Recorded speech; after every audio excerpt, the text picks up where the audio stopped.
Incredible ocean, magical place to be.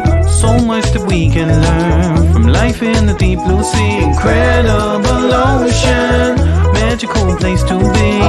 So much that we can learn from life in the deep blue sea.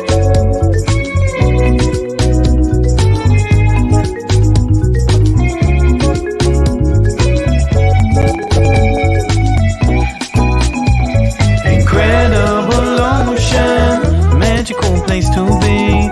So much that we can learn from life in the deep blue sea. Incredible ocean, magical place to be. So much that we can learn from life in the deep blue sea. So much that we can learn from life in the deep blue sea. So much that we can learn from life in the deep blue sea. So much that we can learn from life in the deep blue sea. So much that we can learn from life in the deep blue sea. Hello and welcome to today's show, all about otters. Woohoo! Happy World Otter Day, Annette. Happy World Otter Day, Abby. How are you doing? I love the headdress. Every week, something new. Thank you very much. Special for the otters today. Yeah, amazing. Oh, aren't they just wonderful? They are. So do you have anything utterly amazing to talk about to do with otters? Very nice pun. I do. So we are obviously fans of the odd art sculpture. And here we have some beautifully painted sculptures. So North Sea otters are celebrating Otter Day themselves by giving a sneak peek of more than 100 otter sculptures, which were designed and decorated by artists from California, but also further afield. And the North Sea Otters was started by a group of students from Humboldt State University, basically to sort of celebrate the northern river otter, which is local to them, and just try and spread the word about them to try and help them thrive. So it's really lovely. And tonight it kicks off. They're doing a live sort of preview. It's 9 p.m. BST time. And you can go to their Facebook page. Yeah, go to their Facebook page to check it all out. And there's loads more information as well. So, yeah, I will be doing that 9 p.m. So that's one of our stories. And the other one that I came across was, so I know that we are no longer part of the EU, but it is good news for the Eurasian otter, because this was posted by the EU Environmental Twitter page, and they're celebrating World Otter Day, and they have sort of made reference to the EU biodiversity strategy, which basically aims to restore 25,000 kilometers of rivers in Europe. And yeah, so it's a good day. It's a good sort of day and should be a good few years for otters. Gosh, that is fantastic. We just try and get rid of this. There we go. Yeah, that's such good news. I know. Yeah. I thought so. And it seems like a really nice, it's going to be a strong initiative throughout Europe as well. So it's not just sort of one country, it's collectively protecting the species sort of throughout, which is fantastic. So there are no borders in an otter's world. So oh, wonderful. That's amazing. Yeah, and I think weather-wise, yeah, I think we can find out what the weather's like in the ocean. Are you ready? I'm ready. Oh, it's wet. Wet. Gosh. Amazing. So what do you have lined up? What have you been up to? I have been diving into the wonderful world of otters and making some otter-related art. So I wasn't sure if this was going to happen because my computer is it's a bit of an OAP now, but it's here. I've got a video for you. Yes! Awesome. Fantastic. Here we go. Wondrous weasels. Sea otters are adorable and famous for holding paws, which they do for a very good reason. It helps them stay together in stormy seas. Now, these otters live in groups, and when they all hold hands together, they form something called a raft. And these rafts can contain up to 1,000 sea otters, which is just incredible. Now, these rafts help them keep them safe from predators, as do kelp forests, which is where you often find sea otters. Kelp forests are the perfect place to stay together, as the kelp provides a perfect anchor in the ocean. The kelp also protects them from predators, as it provides excellent camouflage. Not to mention, it contains all of their food that they need. So it's a perfect environment for them. Now you can see this female holding her lovely pup up on her belly, and that's to do with these very adorable guys' fur. You can see the mother grooming her face over and over and over again, and that's to keep her fur as clean as possible. You'll hear more about this from Russell, but that fur is what keeps these guys dry and warm, and it has to be completely clean to do that. Now, sea otter babies are born with something called a lanugo coat, which doesn't keep them dry or warm, so the mothers carry them around on their bellies until their adult coat grows, and then they can wrap them up in kelp and leave them to go hunting. In areas near humans, mother otters also store their babies on ship edges to keep them out of harm's way. Now, these guys are one of the few marine mammals to use tools and use things like rocks and other hard surfaces to crack open their various prey items, of which they eat a lot. Now, these hungry guys not only like to eat fish, but lots and lots and lots of shellfish, and that's where this tool use comes in. You can see that otter cracking open that mussel on that rock and chowing down. Now, they are very, very good at this, and they can consume 75 mussels an hour, which is very impressive. Sea otters form something called dietary guilds, which means that different groups in one area will forage at different depths for their food, and this is incredibly beneficial for the kelp forests in which they live.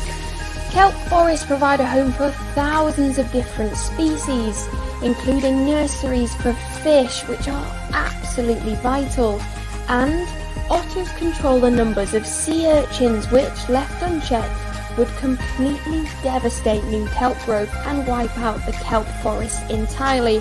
So they are not just a cute face. Let's make it.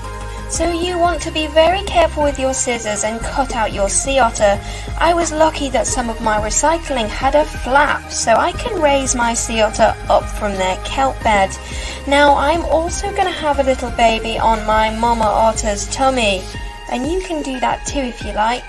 So start with darker colours and then work your way up to light browns and whites to add the details. This will make your sea otter look three-dimensional. Isn't that fun? So, once you've finished doing all those cute little details, make sure you add the whiskers that these guys use to hunt for prey.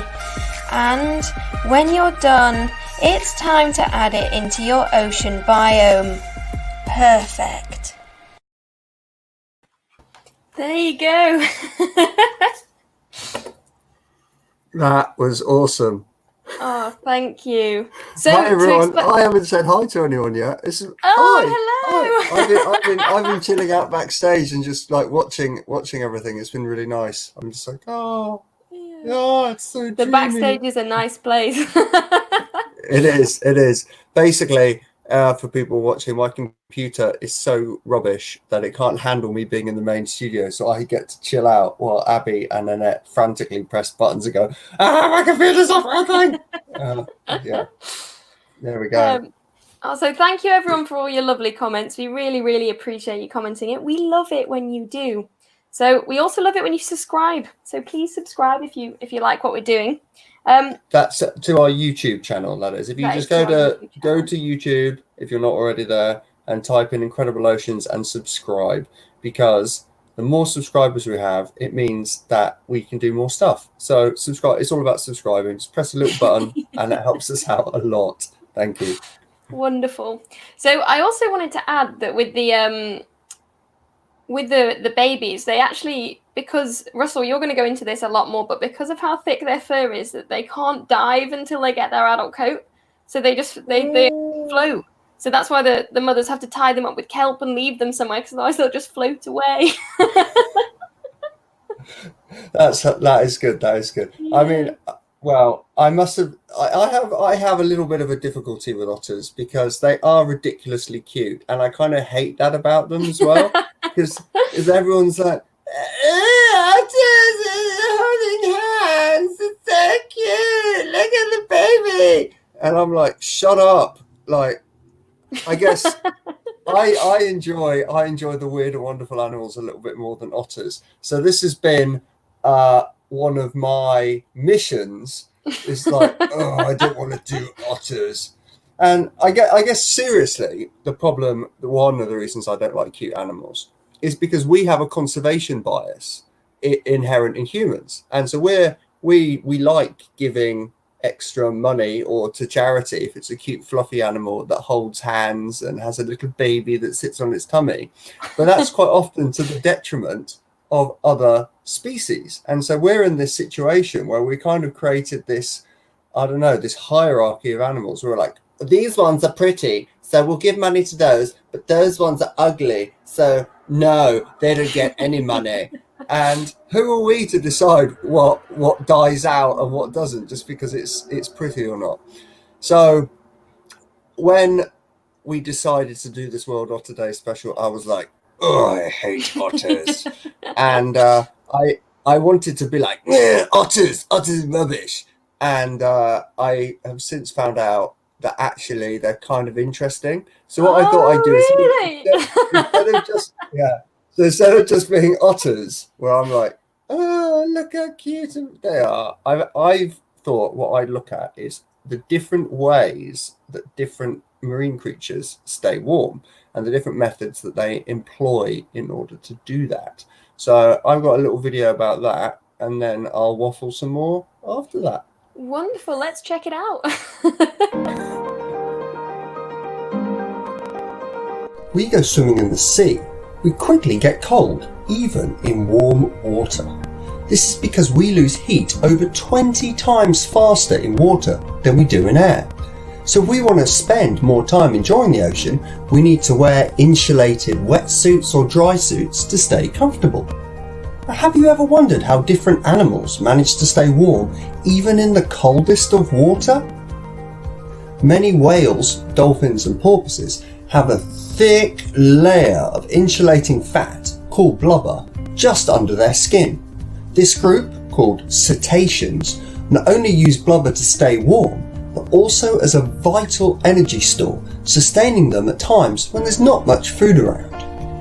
Unsurprisingly, cetaceans that live in colder environments have more blubber. In right whales, the blubber can be up to 1/2 meter thick.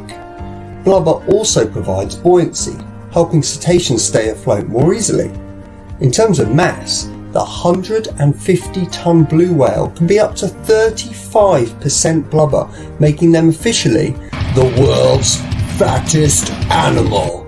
So what about animals with fur, like seals and sea lions? This group, called pinnipeds, have thinner layers of blubber because they've also got fur to keep them warm. But even walruses that are entirely hairless still keep warm with extra thick skin. This trick is also used by manatees and dugongs. They have no hair and no blubber, opting instead for super thick skin to help them keep their heat in. Manatees in Florida have learned to huddle around coastal power stations where the warm outflow water helps them survive during the colder winter months. But one group of marine animals don't have blubber or thick skin. Sea otters rely on their dense fur to help them survive in temperatures as low as 1 degree. And when I say dense fur, I mean dense fur. Sea otters have up to 400,000 hairs on every square centimetre of their body. For comparison, you only have 100,000 hairs on your whole head.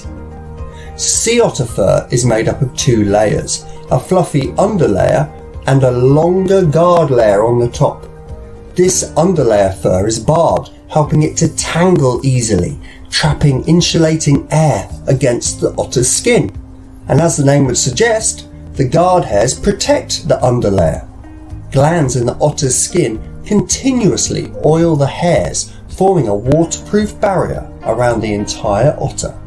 This winning combination makes sea otter's fur 4 times more insulative than blubber. The only part of the sea otter that isn't covered are its paw pads.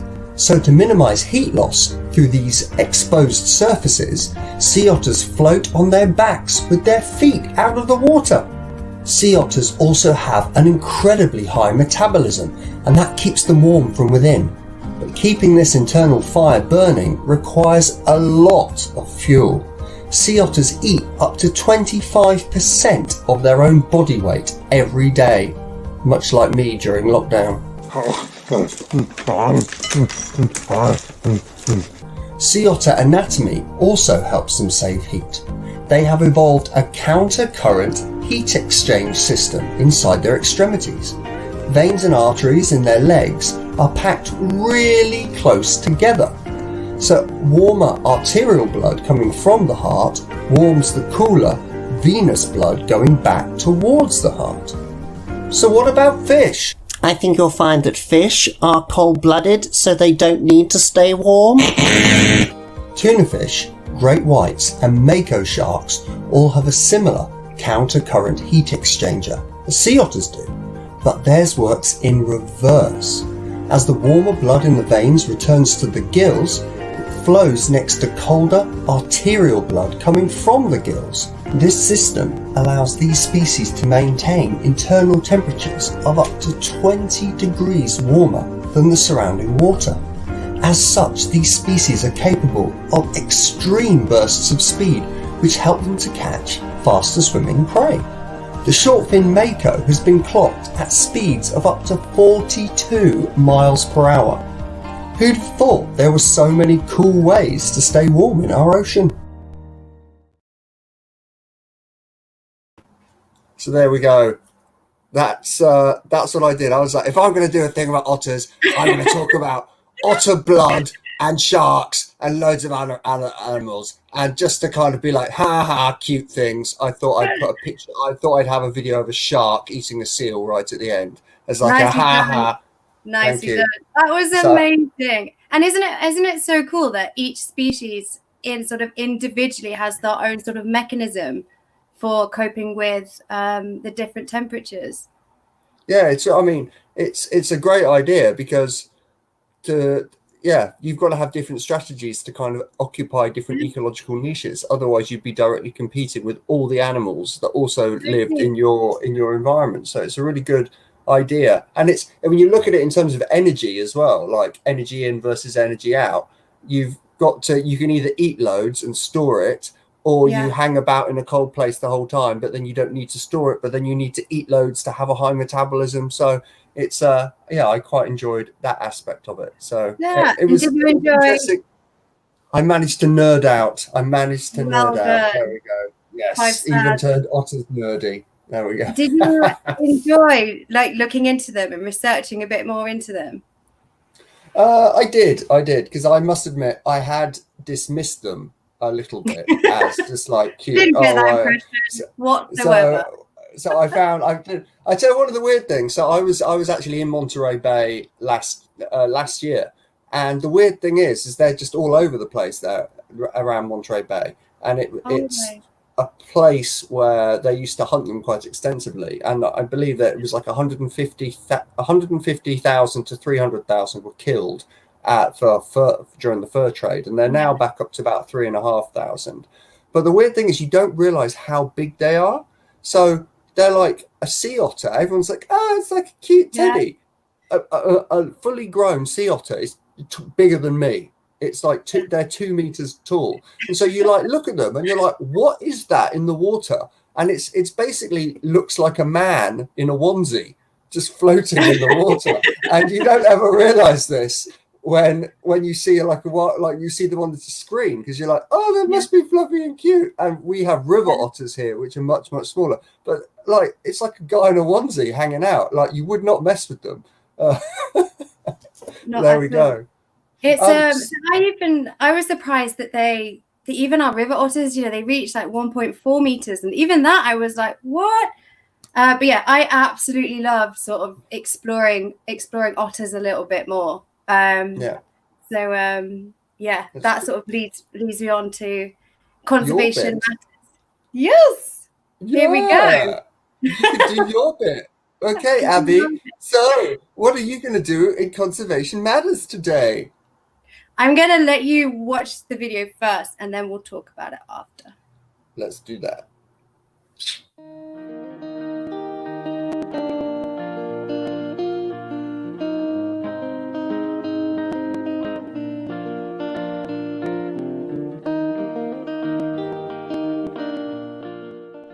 What's so special about otters?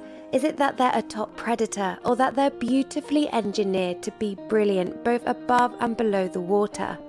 Well, following their decline in the 1950s, the otter seems to have made a welcome comeback to many UK rivers and waterways, so it's now possible for any of us to see otters in the wild. Coasts and rivers are a great place to see otters, and I live near the River Usk. Why are otters so special? I'm going to find out.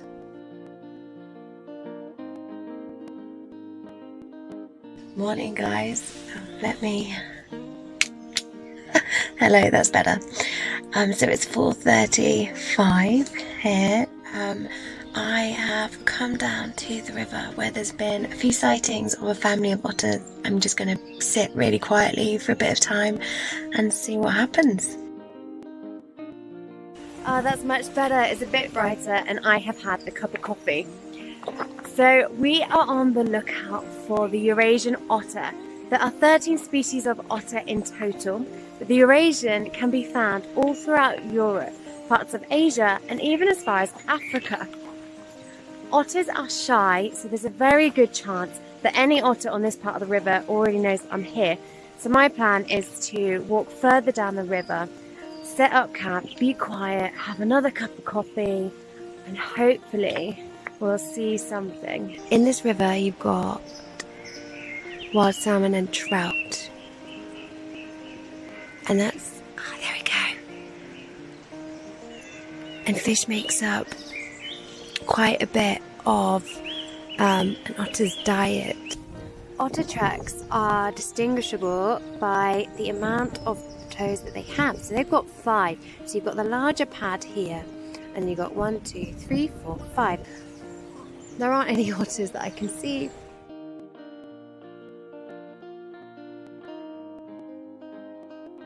One of the threats that conservationists are increasingly worried about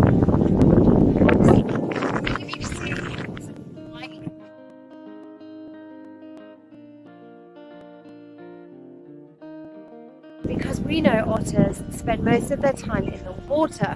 So any water that's contaminated is going to affect their skin, it's going to irritate their eyes. They also eat fish and they eat other animals from the water. So they're going to be eating contaminated food.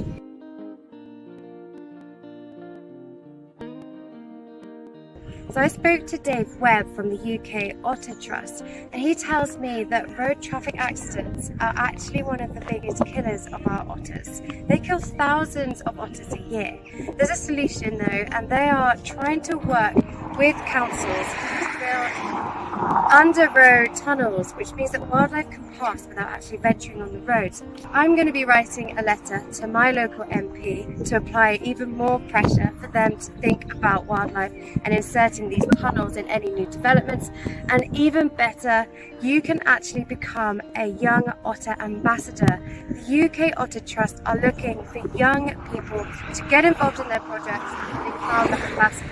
And there's loads more information and fun facts all about otters on their websites. I have absolutely loved trying to find otters and to have otters living wild in the UK, and for their numbers to eventually be rising is incredible.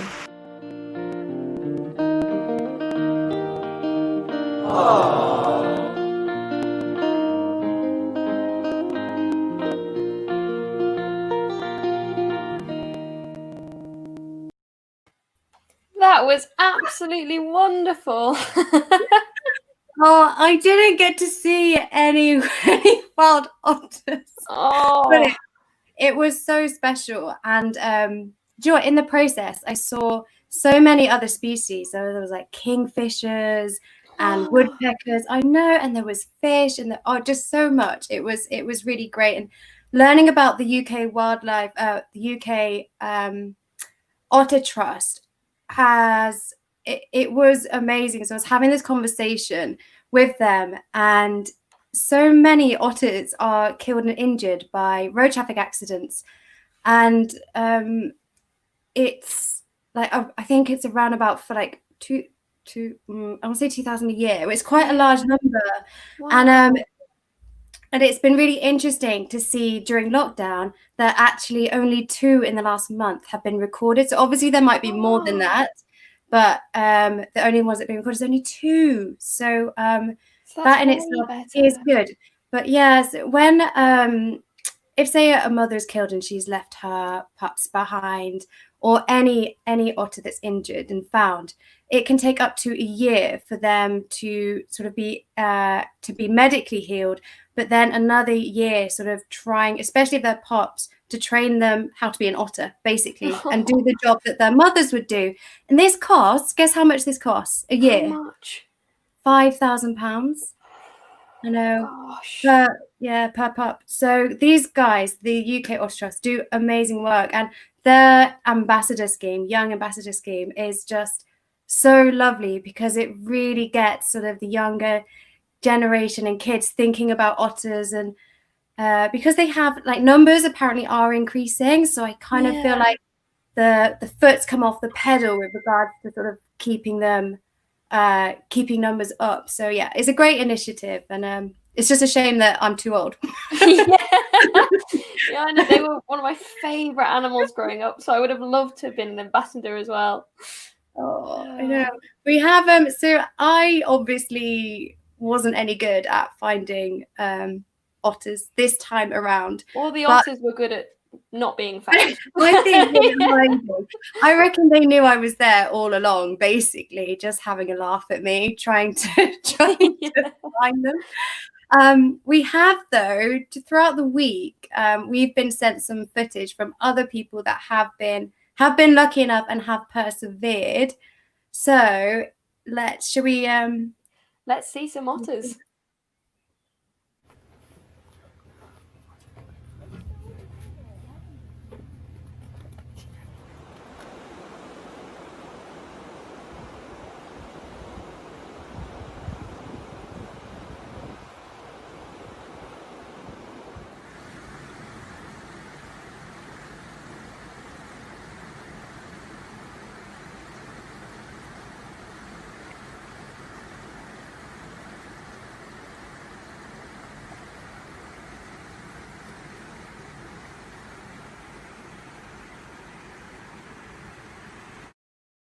That was fantastic. I love seeing them.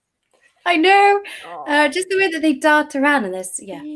Lovely animals. Wonderful. I think we have another very special experiment from Russell up next to do with otters and staying warm. So exciting stuff. I think it's time for us to say goodbye for a moment and bring Russell on.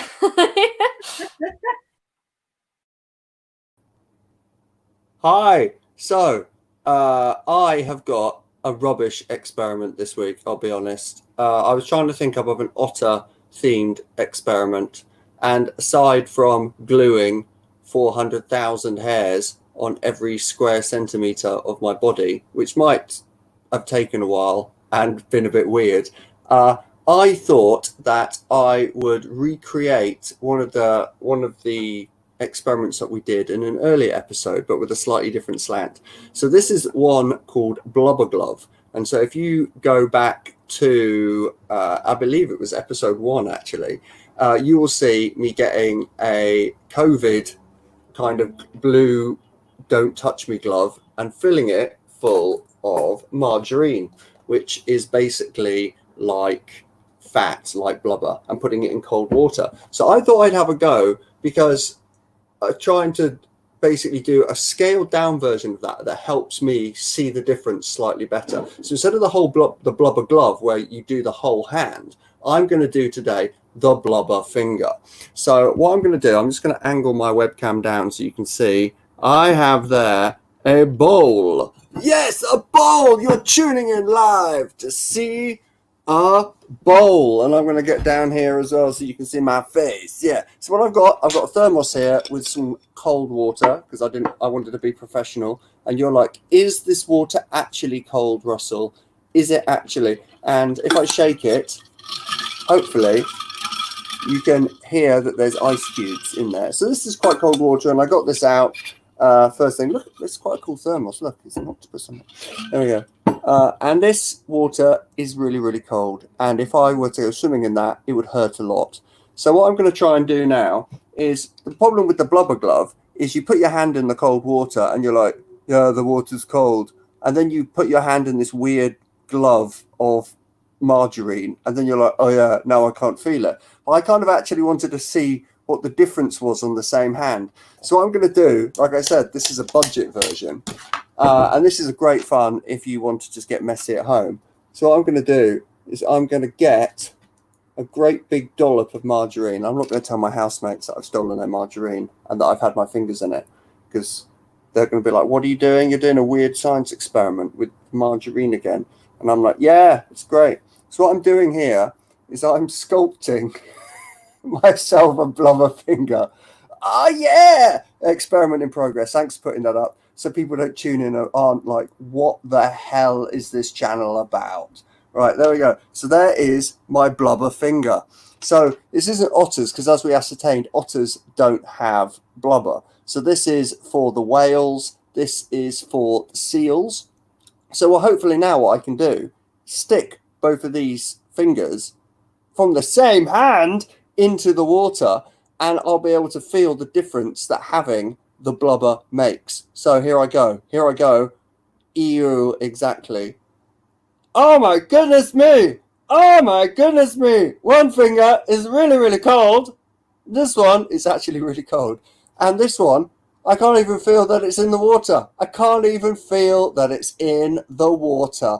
There we go. So depending on your budget, I would love to see a viewer of ours get enough margarine to completely coat themselves or an arm or a leg and actually go swimming with it. That I would pay good money to see. Anyway, thanks ever so much, people. Let's bring Annette and Abi back so I can finish doing a Q&A with my finger covered in margarine. It never gets old seeing you cover yourself in that. I also feel like it should be you to coat yourself entirely. Yeah. I'm just going to let the finger do the interview. So, yes, it's great to be on the show. I'm thinking of instead of buying like my next dry suit or wetsuit, I'm just going to buy a few tubs of margarine. It'll be amazing to go surfing and just like get out the top. Just be like, right guys, I'm ready. But isn't that what, like when David Walliams swims the channel, I'm fairly sure they cover themselves in lard and stuff, don't they? Yeah, I think that's true. That is true. There we go. So they have their own blubber gloves. There we go. Awesome. Right. And if you would like to see more of these spectacular experiments, please donate. We are extremely grateful for all the donations we have been receiving. So thank you very much to absolutely everybody. It's because of you Russell can do his really gross experiment. Because of you. Episodes. I can buy more margarine. I can buy some more margarine. If we raise enough, you might be able to buy your own margarine. That's true. That's true, rather than just stealing your housemate. So we have had one question so far. So please, everyone, do send your questions in. We are here to answer them. So the first one is from Jono Apps. Is there a map of inhabited areas and numbers of otters around the UK? Yeah, Jono, there is. So I think there is a map on the UK Otter Wild Otter Trust there, but there's actually a really good one. I'll share the link on our Facebook page.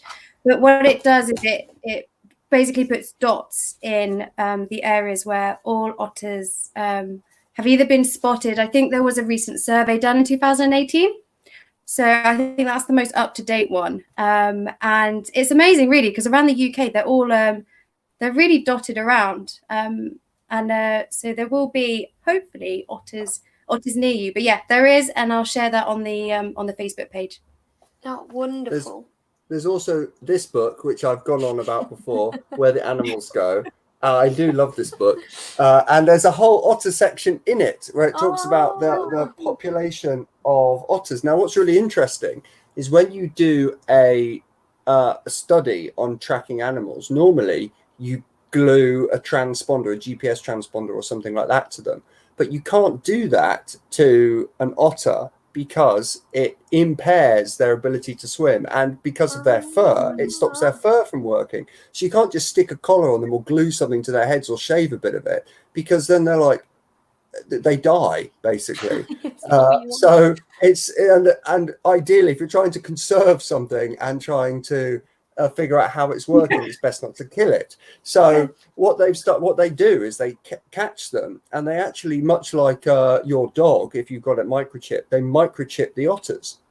And what's really interesting is that they found out that you can't look at the whole kind of the whole of the species numbers. You need to look at individual kind of communities and populations, because a breeding female will spend her entire life in one really small area. They don't travel around very much. And so, yeah, there's been various attempts to reintroduce otters into areas of the Pacific Northwest where they were kind of completely decimated. And so Washington has got up to 2,000 back now. Oregon, every time they try and reintroduce otters there, they die again, which is a bit sad. But they're going really well in California, which is good to hear. Amazing. That is very good to hear. That is a very good book, isn't it? It is. It is a good book. I'm trying to find the otter page because you know what I could do? I could look at the index and see where it says otter. That would be a good idea, instead of just randomly flicking through a massive book and hoping to stumble across it. They think that otters are so threatened by sort of new roads, and I mean road traffic anyway, is because, like Russell says, as populations are growing, males have huge territories. They're like 40 kilometers. And so they quite often will come at least into contact with a road or some traffic of some sort. And they're the ones that are usually hit is males. So I think like 80% are males, which is sad. But that's why, you know, these underground tunnels would be just so epic. They would be so perfect, wouldn't they? Yeah. And not just for otters. Not just for otters, exactly. Oh, amazing. The otters reclaiming their range. I found it. Well done. But yeah, thanks. I'm on it. Cool. So right. we've had another question through Instagram, which is, how long do sea otters live for? Depends if they're hit by a car or not. I mean, it does. Thank you, Russell. So if they're not Sorry, I'm sorry. If they're not hit by a road, do we know? I know. Thankfully. Great. So 12 years in the wild on average, and they sexually mature between sort of 3 and 5 years. Amazing. I thought they'd be longer for some reason, but that's fair enough. Well, yeah. I mean, they are. The thing is that because there are so many threats to them, it might be that if those situations were resolved, then they would live for even longer than that.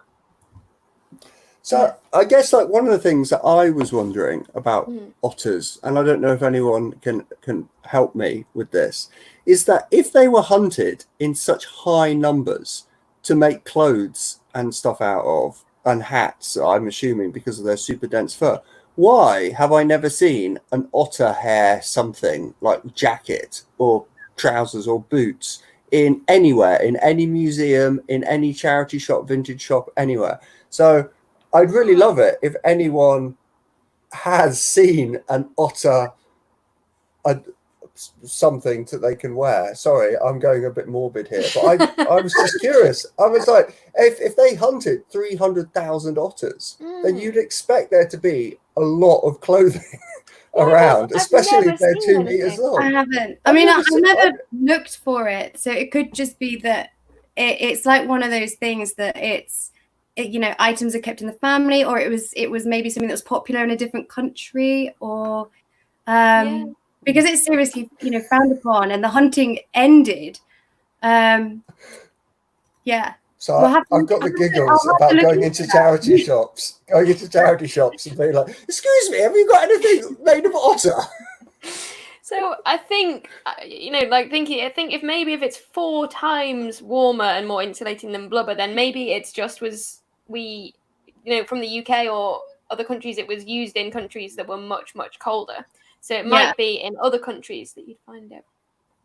That's what my thinking would be. Yeah. Well, but we'll find out, Russell. We'll do our research and we'll let you know. So Thanks. we have more questions if you guys are ready. So what is the difference between sea otters and river otters?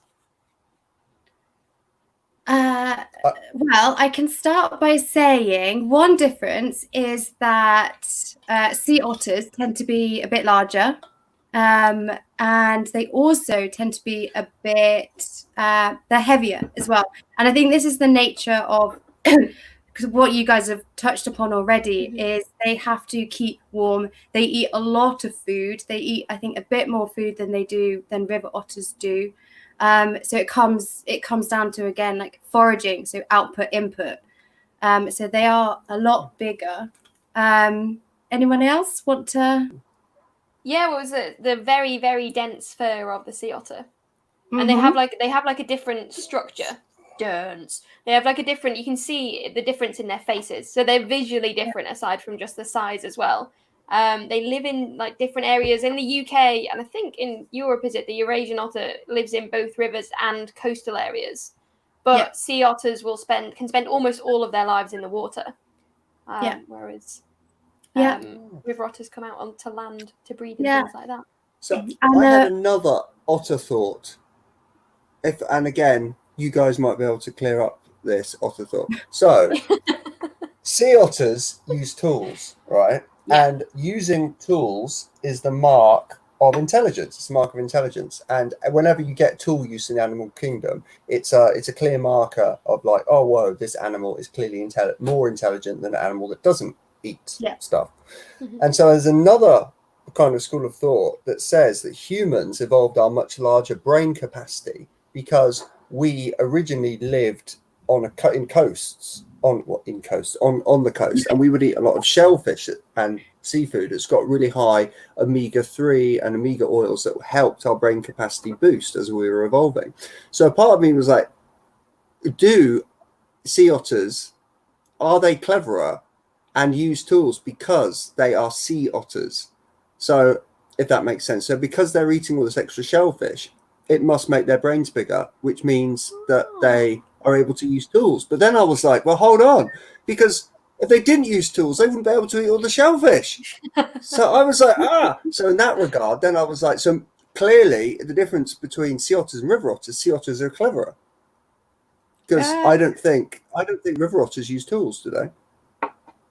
From what I know, I don't think they do, but I think it also comes down to opportunity, isn't it? So they perhaps don't have the food sources in rivers that they have to learn those behaviors. They don't have to learn to use tools, but it goes hand in hand, doesn't it? The more an animal has to learn a specific new tool, it, like you said, it's like it sparks off new ways of learning, new behaviors. So it depends fully, I guess, on their challenges and the food sources. If I don't know what if river otters need to use tools, but they do. If they don't have fish sources available, they will eat like small mammals. So they will eat birds, eggs, and so they can be quite resourceful when it comes to finding other alternative food sources. Yeah. So What I we mean, need to maybe do, it's Katie. different in behaviour rather than necessarily intelligence. Yeah. And I think the Or it two could go be hand in intelligence hand. as well. So we do Maybe have we should another. just find some otters, give them some tools, see Oh, what, like see a what they turkey now, make. it's easy. Of course. Easy. The foolproof Hey, scientists, what are you doing? So Here's a I actually, hammer. Here's a... I Sorry. actually learned recently. Did you know that sea urchins have also been found to use tools, but on a much simpler level?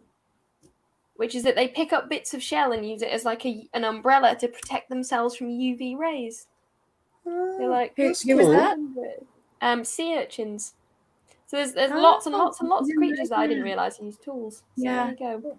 I had a great time researching octopus sort of behavior and tool use, and that was one of my dissertations actually, was on tool use and play behaviors. It's very interesting. Different subject. It's not World Octopus Day, but Octopi Day. We're saving that for the 8th of October. Yeah. There we go. Yeah. So we've got another question. So we do, yes. So it was, do sea otters eat jellyfish? And I'm going to say probably not, because No. they are just like 99% water and are pretty low in calories. So for an animal like a sea otter, which has to eat 25% of its body weight each day to keep up that metabolism, I think they'd struggle if they ate jellyfish. Yeah. And that's true. And they also tend to, the jellyfish in general tend to be a bit more pelagic, and sea otters tend to hunt around kind of rocky, kelpy areas. But river otters do eat octopus and squid. Sea otters as well, yeah. So they do eat those, but then they eat lots and lots of fish and crustaceans, crabs, and they actually have. I mentioned it briefly in the video, but they have dietary guilds. So in one community of sea otters, they'll divide into groups, and each group will only dive to a certain depth and only eat a specific food item. So you'll have one group of the sea otters that will only dive to kind of the very surface, and they'll eat things like sea snails. And then there'll be others that will dive down to eat things like crabs and the sea urchins, and then others that kind of go midway. And together they help keep the whole of the kelp forest healthy, and also share all the food that's available. I did actually read that in a research study that otters will never deplete a food source. So they are really clever in that sense, that they will alternate what food they're eating. Even if there's an abundance of fish, they will stop eating a certain type of fish so that it doesn't deplete. I found that very fascinating. Yeah, that's wonderful. Clever little guys. Yeah. It is, yeah. Cool. Well, I think that we have been waffling on for almost 50 minutes now, so we better get a wriggle on. I think you're right.